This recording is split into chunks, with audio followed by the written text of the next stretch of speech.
Elle a vendu autant de disques qu'Elton John ou Mariah Carey, mais elle chante en français. Céline Dion, absente des studios depuis 5 ans, sort aujourd'hui un nouvel album en forme de journal intime. La chanteuse québécoise y parle sans pudeur de son rôle de mère. Corinne Magne et Bruce Frankel l'ont rencontrée.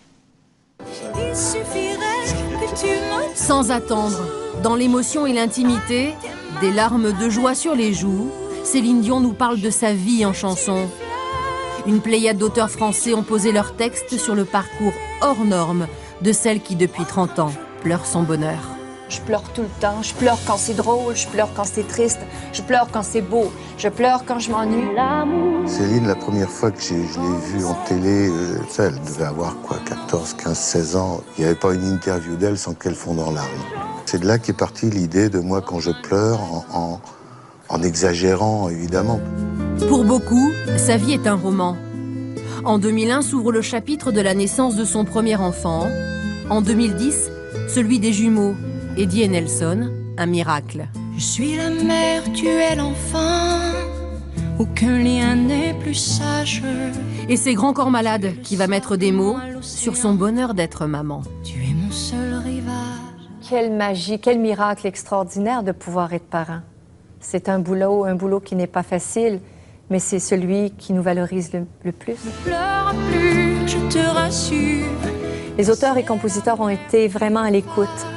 D'avoir perdu mon père, de passer des moments avec ma mère, de vivre avec mon grand garçon de presque 12 ans maintenant, d'avoir eu des jumeaux. Je voudrais décrocher la lune. C'est un beau cadeau à ce moment-ci de ma vie. Mais avant tout, je voudrais parler à mon père. Mon père est décédé il y a presque 9 ans maintenant. C'est extraordinaire que je puisse interpréter une chanson en disant que je voudrais bien lui parler. Et la star du César Palace, celle qui a vendu 200 millions d'albums dans le monde, celle qui a toujours su choisir ses auteurs, comme en cette année 95, où Jean-Jacques Goldman va lui écrire l'album francophone le plus vendu de l'histoire. Cette chanteuse-là va réaliser son rêve en interprétant un duo virtuel avec Henri Salvador sur un titre inédit.